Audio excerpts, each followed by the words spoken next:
नमस्कार, आप सभी का मैं बहुत बहुत स्वागत करता हूं आपके अपने इस official YouTube channel SSG Gurukul पर। जैसा कि विद्यार्थियों आपको बताया गया था कि आज से 15 दिन पहले शॉर्ट वीडियो के माध्यम से कि ग्रामीण डाक सेवक की फिर से बम्पर भर्ती निकलने वाली है 40,000 से ज्यादा पदों पर।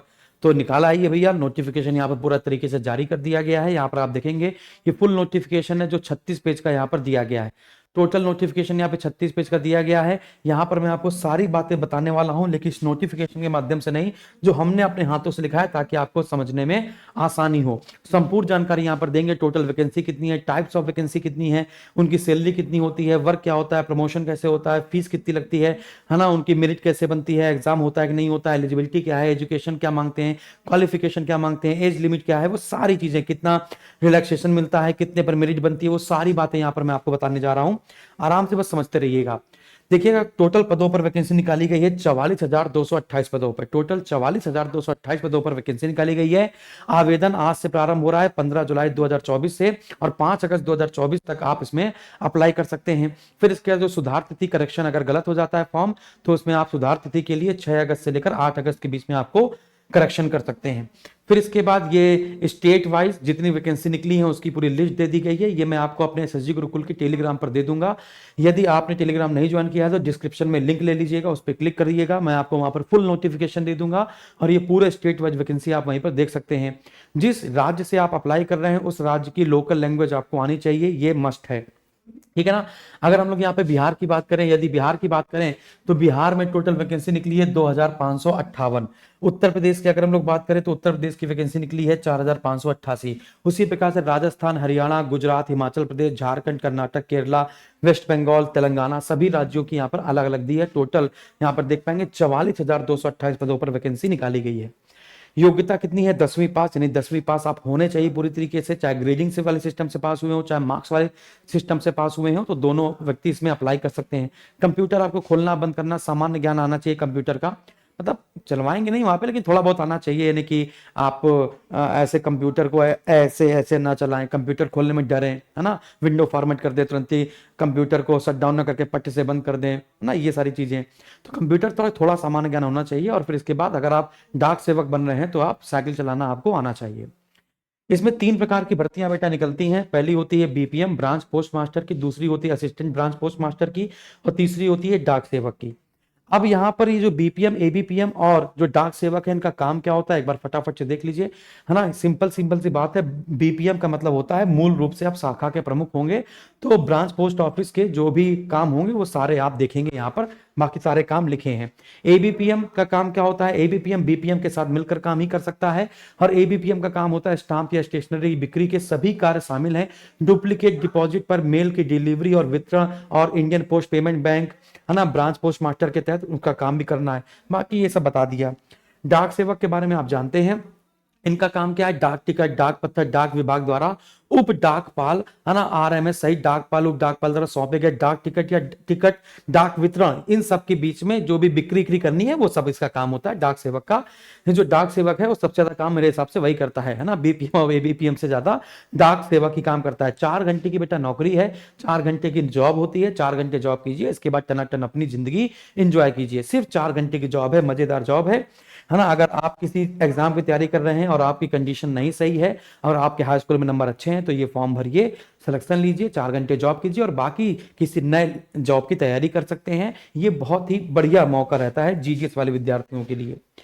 फिर इसके बाद अगर हम लोग यहाँ पर सैलरी की बात करें, सैलरी की, तो आप सैलरी देखिए, 4 घंटे की जॉब होती है, 4 घंटे, है ना, तो 4 घंटे की जॉब होती है, तो इसमें आपको न्यूनतम जो सैलरी मिलती है 12,000, है ना। लेकिन धीमे धीमे अगर आपका समय बढ़ता है, तो समय अगर आप बढ़ता है तो मैक्सिमम सैलरी आपकी 29,380 मिल जाएगी बीपीएम के लिए, बीपीएम ब्रांच पोस्ट मास्टर के लिए। तो 4 घंटे, है ना, अगर आप काम करेंगे तो लेवल 1 की वैकेंसी आपको मिलती है 12,000 रुपए, है ना, जो बढ़कर आपकी 29,380 तक पहुंचेगी। एबीपीएम और डाक सेवकों के लिए भी 4 घंटे की जॉब है ना। जब 4 घंटे जॉब करेंगे शुरुआती दौर पे तो आपको सैलरी मिलेगी मात्र 10,000 रुपए, लेकिन जैसे ही आप इसमें थोड़ा सा समय बिताएंगे, है ना, 4 घंटे की जगह 5 घंटे 6 घंटे ऐसे बढ़ेंगे, तो धीमे धीमे आपकी सैलरी बढ़ सकती है ना, 24,470 रुपए आ सकती है। लेकिन अगर आप 5 घंटे डेली बेसिस पे काम करें, है ना, तो लेवल 2 पे आ जाते हैं आप, और 12,000 वैकेंसी आपको नॉर्मली मिलती है और 29,480 रुपए आपको मैक्सिमम, है ना। तो मैक्सिमम 29,480, इधर मैक्सिमम 29,380, 35,480, इस प्रकार से 4 घंटे और 5 घंटे के स्लैब में मैं आपको बता रहा हूं, है ना। फिर इसके बाद अब हम लोग आगे बढ़ते हैं, अगला पॉइंट देखते हैं। अब इसके बाद यहां पर आते हैं वेतन के बारे में, मैंने आपको बता दिया कि मैक्सिमम और मिनिमम कितना है। फिर एज लिमिट की बात करते हैं तो 18 से 40 वर्ष की इसकी उम्र है, यानी कि 18 साल मिनिमम और 40 साल मैक्सिमम, है ना। लेकिन अगर आप 40 साल के हो गए तो अपर एज लिमिट भी आपको मिलती है कैटेगरी वाइज।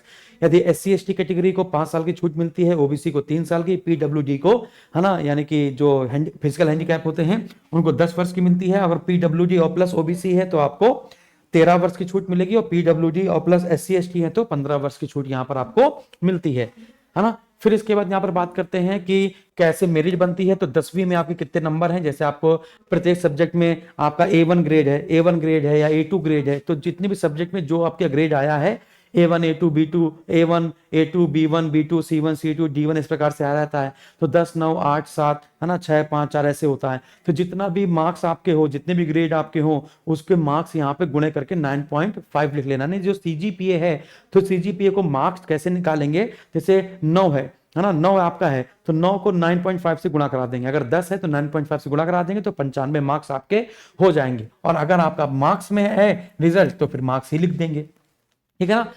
ऑब्वियसली जिसके भी 80%, यानी कि हर स्टेट का अलग अलग होता है, 80% अगर आपके 10th में है, अगर आपके 80% 10th में है ना, तो आप उत्तर प्रदेश और आप बिहार, है ना, इन सब की जगह आप अप्लाई कर सकते हैं। तो 80% के ऊपर वाले इसमें जरूर ट्राई करें, और 80% के आपके नीचे हैं तो एक बार चेक कर लीजिए कि किस स्टेट की मेरिट कम जाती है ना, उसकी लिस्ट आ जाती है। अगर आपके पास नहीं है तो आपको हमें बता दीजिएगा कमेंट बॉक्स में कमेंट करके, तो मैं आपको बता दूंगा किस स्टेट की जो मेरिट है वो सबसे कम है, किस स्टेट की मेरिट सबसे ज्यादा है। तो 80% के ऊपर अगर आपके पास है तो 100% अप्लाई कीजिए, कोई भी दो राय इसमें नहीं है।